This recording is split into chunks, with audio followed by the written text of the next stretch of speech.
Hello everyone. आज ना मतलब मैंने इतनी पावरफुल एक स्टोरी सुनी कि मैं इसको शेयर किए बिना रह नहीं पाई। जब से मैंने इसको सुना है तब से मेरे मन में था कि मुझे इसका वीडियो बनाना है, आप लोगों के साथ शेयर करना। हो सकता है आप में से बहुत से लोगों ने स्टोरी को सुना है, फिर भी जो लोग नहीं सुन चुके स्टोरी को, जिनको नहीं पता है, मैं उनके साथ एक बार शेयर करना चाहती हूँ। मैं आपको बताना चाहती हूँ कि हमारे बिलीफ सिस्टम में, हमारे थॉट्स में इतनी पावर है कि जब हम एक अंदर से अपने एक थॉट भी क्रिएट करते हैं ना, इस पूरी दुनिया में, इस कायनात में ना, उससे एक वाइब्रेशंस पैदा हो जाती है, हलचल मच जाती है। हमारे एक थॉट से इतनी पावर हमारे थॉट के अंदर है, और हम हमेशा अपने आप पर ही डाउट करते रहते हैं। हम हमेशा अपने आप को ही डाउट में रखते हैं कि नहीं, कुछ नहीं हो सकता है, कुछ नहीं हो पा रहा है मेरा। हम अपने पेरेंट्स को कितना यकीन करते हैं, हम हमारे पेरेंट्स को कितना मानते हैं, तो वो भगवान जो सुप्रीम पावर है, जो यूनिवर्स है, वो तो सबसे ऊपर है, तो हम उस पर कैसे शक कर लेते हैं कि हमारा ये काम नहीं हो पाएगा, हम उसको कैसे ट्रस्ट नहीं कर पाते। तो हमारा बिलीफ सिस्टम बहुत मजबूत है। अगर आप इस स्टोरी को जब आप सुनोगे ना, तब आपको यकीन हो जाएगा कि वाकई में ये जो है ना, हमारे जो बिलीफ सिस्टम है, जो हमारे विचार है, इतने पावरफुल, इतने थॉट्स इतने पावरफुल है कि हम जो चाहे वो बहुत आसानी से मैनिफेस्ट करना चाहते हैं। यूनिवर्स दुनिया में हलचल मचा देगा आपकी विश को पूरा करने के लिए। आप एक बार उस पर ट्रस्ट तो करो, आप उस भगवान को एक बार सरेंडर तो करो। वो आपके लिए इस दुनिया को इधर से उधर पलट कर रख देगा, आपकी इच्छाओं को पूरी करने के लिए, आपके सपनों की दुनिया को बनाने के लिए। वो ब्रह्मांड उलट पुलट हो जाएगा। ये बिल्कुल सच है। जब आप इस स्टोरी को सुनोगे ना, तो आपको यकीन हो जाएगा। तो गाइस, ये जो स्टोरी है ना, ये आप में से बहुत से लोगों ने सुनी होगी। मुझे जहाँ तक उम्मीद है कि बहुत से लोगों ने सुनी होगी, क्योंकि ये यूट्यूब पर ऑलरेडी अपलोड है। तो ये जो स्टोरी है, ये है डॉक्टर अयान की, जो कि सऊदी अरबिया में रहते हैं। तो उनको क्या है, एक अर्जेंट ऑपरेशन के लिए कहीं बाहर जाना था। सऊदी अरेबिया से उनको बाहर जाना था, और ज़्यादा दूर उनको नहीं जाना था, इतना ही दूर जाना था जैसे कि मतलब 4-5 घंटे का रास्ता मिनिमम होगा। इतना दूर उनको एक बाहर ऑपरेशन के लिए जाना था, बट उनकी अर्जेंट अपॉइंटमेंट थी और उनको वहाँ पे जल्द से जल्द पहुँचना था। तो अब जल्द से जल्द पहुँचने के लिए सबसे बेस्ट रास्ता होता है कि आप फ़्लाइट पकड़ लो, आप एरोप्लेन से चले जाओ। तो उन्होंने अपने लिए एक फ़्लाइट बुक करवाई। बट उस दिन क्या हुआ, उस दिन का मौसम इतना ख़राब था, वेदर इतना ख़राब था, आंधी तूफान आने की स्थिति थी कि वो जो फ़्लाइट है वो रद्द हो गई, उनको कैंसिल करने पड़ गई वो फ़्लाइट। तो अब वो फ़्लाइट से तो नहीं जा सकते थे, क्योंकि वो तो रद्द हो गई। तो अब उन्होंने सोचा कि मैं और क्या ट्राई करूं कि मैं उस जगह जल्द से जल्द पहुंच जाऊं, क्योंकि उनका जाना तो बहुत ज़रूरी था। तो फिर उन्होंने एक टैक्सी करी वहां पर जाने के लिए।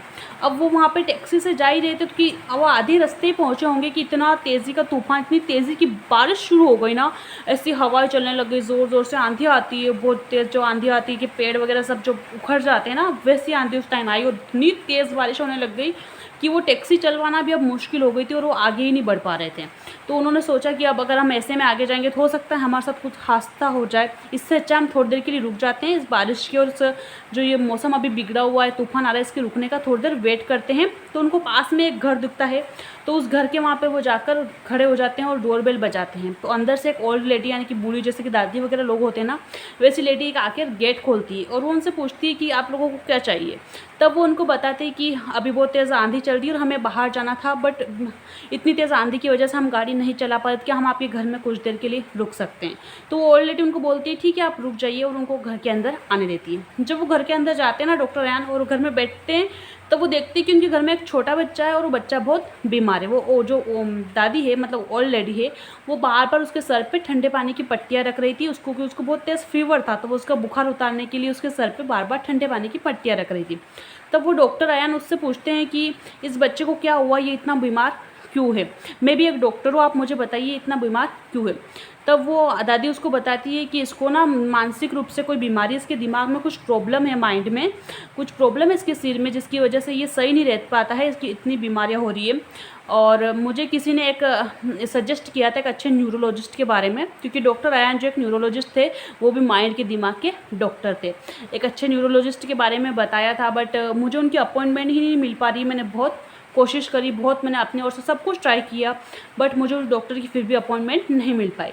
तो डॉक्टर यान उन दादी को बोलते हैं कि आप मुझे बताइए, मैं भी एक डॉक्टर हूँ, हो सके मैं आपकी हेल्प कर पाऊँ। मैं भी डॉक्टर हूँ, तो मेरी हो सकता है उस डॉक्टर को मैं जानता हूँ कहीं से, और मैं आपकी जो अपॉइंटमेंट बुक करवा पाऊँ। तो तब वो उनको बताती है कि वो उस डॉक्टर का नाम लेती है कि हाँ, मैं डॉक्टर अयान की जो है अपॉइंटमेंट बुक करने की कोशिश कर रही हूँ।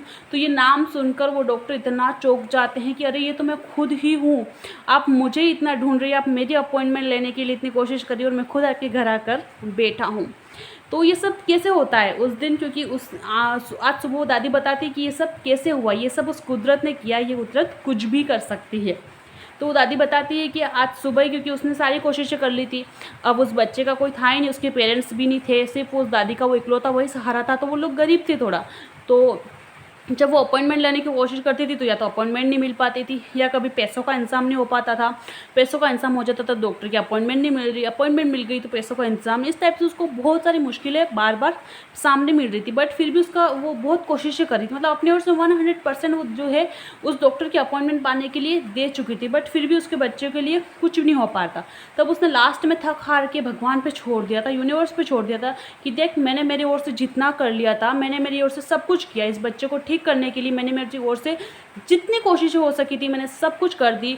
अब सब मैं तेरे ऊपर छोड़ रही हूँ, तुझे इस बच्चे को ठीक करना है, तू जाने अब ये तेरी परेशानी है कि तुझे इस बच्चे को ठीक करना है, तू कैसे भी ठीक कर, अब मैं तेरे ऊपर छोड़ रही हूँ। उसने किसको बोला ऐसा? भगवान को बोला, सुप्रीम पावर को बोला कि अब मैं सब तुम्हारे ऊपर छोड़ रही हूँ, तुम जो चाहे वो करो, इस बच्चे को अब तुम्हें ठीक करना है, मैंने मेरी ओर से जितना बन सकता था मैंने सब कुछ कर लिया, अब सब तुम्हारे ऊपर है। उस दादी ने क्या किया था, उस ओल्ड लेडी ने क्या किया था? उस ओल्ड लेडी ने उस सुप्रीम पावर को, उस यूनिवर्स को, उस भगवान को सब कुछ सरेंडर कर दिया था, लेट गो कर दिया था, उसके ऊपर सरेंडर कर दिया था। मैंने मेरी ओर से सारी कोशिशें कर ली, मैंने सारे एफर्ट्स डाल दिए, अब सब तुम्हारे ऊपर है कि तुम करो, आपको भी यही करना है। हम बार बार उस सुप्रीम पावर के ऊपर डाउट करते हैं, हम अपने आप के ऊपर डाउट करते हैं कि हम ये कर पाएंगे कि नहीं कर पाएंगे। हम बार बार नेगेटिव थॉट्स लाते हैं। अपने पीछे पास्ट में देखो, आप कितनी बड़ी बड़ी मुश्किलों में फंसे थे, तब भी तो आप उनसे बाहर निकले थे कि नहीं निकले थे? आपने भगवान के ऊपर छोड़ा था कि नहीं छोड़ा था? भगवान मुझे इस प्रॉब्लम से बाहर निकालो, आपने सरेंडर किया था ना, तो आज भी आप इस मुश्किल से बाहर निकल सकते हो, आज भी आप इस प्रॉब्लम से बाहर निकल सकते हो, आप वो हासिल कर सकते हो जो आप पाना चाहते हो। ऐसा नहीं है कि आपको एफर्ट नहीं डालने हैं, आपको अपनी ओर से 100% एफर्ट डालने हैं। आप जितना कर सकते हो उतना करना है। जो स्टूडेंट्स बार बार पूछते हैं कि क्या हम लॉ ऑफ अट्रैक्शन से एग्जाम पास कर सकते हैं, बिल्कुल कर सकते हो। आप 100% मेहनत तो करो, पढ़ाई तो करो, एफर्ट तो लगाओ अपनी ओर से, बिना पढ़े क्यों आप यूनिवर्स को, मतलब ये तो ये वो हो गया ना कि हम खुद नहीं कर रहे हैं, बस दूसरों से उम्मीद कर रहे हैं, एक्सपेक्टेशन कर रहे हैं कि तुम हमारे लिए कुछ कर दो। अरे आप अपनी ओर से 100% एफर्ट तो डालो, फिर सरेंडर कर दो, भगवान पे छोड़ दो, यूनिवर्स पे छोड़ दो कि तू जाने, तेरा काम जाने, मैंने मेरी ओर से सब कुछ कर लिया। फिर कैसे आपका काम नहीं होगा? आप कैसे, आप देखो, आपके लिए सब कुछ, आपके लिए यूनिवर्स सारे के सारे रास्ते बना देगा, सारे पहाड़, तूफान, आंधी, नदी, सब के सब आपके रास्ते से हट जाएंगे, आपके रास्ते खुल जाएंगे। उस भगवान पे, उस सुप्रीम पावर पे इतना भरोसा रखो, वो बहुत शक्तिशाली है, उसने उस पूरी कायनात को बनाया है, तो ये कोई छोटी मोटी चीज़ नहीं है। वो आपके लिए कुछ भी कर सकता है। आपके एक थॉट्स को एक सच बनाने के लिए इस ब्रह्मांड को उलट पुलट हो सकता है। इतनी पावर है आपके सबकॉन्शियस माइंड में, इतनी पावर है कि वो आपके सपनों की दुनिया क्रिएट करने के लिए पैरेलल यूनिवर्स में कुछ भी कर सकता है। बस उसके ऊपर भरोसा रखो।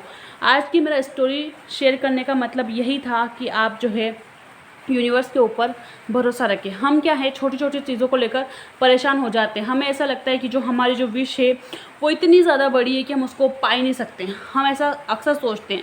अगर आपका सपना है कि आपको एक थार कार गाड़ी खरीदनी है, तो आप क्या सोचोगे, अरे यार इतनी महंगी गाड़ी है, मैं कैसे खरीदूंगा, इतनी बड़ी भारी कार क्या मुझे मिल सकती है क्या, मैं कैसे खरीदूँगा, मेरी तो कमाई 10,000 रुपये महीने है और थार तो इतनी की आती, मैं कैसे लूँ। अरे यार, तुमने अपनी विश को इतना बड़ा बना दिया है ना कि तुम अपनी वाइब्रेशंस को उसके बराबर नहीं ले जा पा रहे हो। वो जो विश आपके लिए इतनी बड़ी है ना, वो यूनिवर्स के लिए कुछ नहीं है, छोटी सी है, एक राई की जितनी भी नहीं, एक डॉट के बराबर है। वो यूनिवर्स के लिए कुछ भी नहीं है, आपकी विश कुछ भी नहीं है। तो अपने विश को इतना बड़ा मत बनाओ। जब भी आपको लगे कि आपकी कोई भी विश और आपको बहुत बड़ी लग रही है, तो एक डॉट बना लो अपने हाथ में और सोचो कि आपकी विश इतनी छोटी है, तो फिर तो यूनिवर्स इसको पूरा कर सकता है। इसके बारे में मैं एक और वीडियो शेयर करूँगी, डॉट टेक्निक के बारे में, उसको ज़रूर देखना। उसको देखकर आपको बहुत पॉजिटिव और बहुत अच्छा फील होगा। मिलेंगे नेक्स्ट वीडियो में, तब तक के लिए बाय बाय, टेक केयर।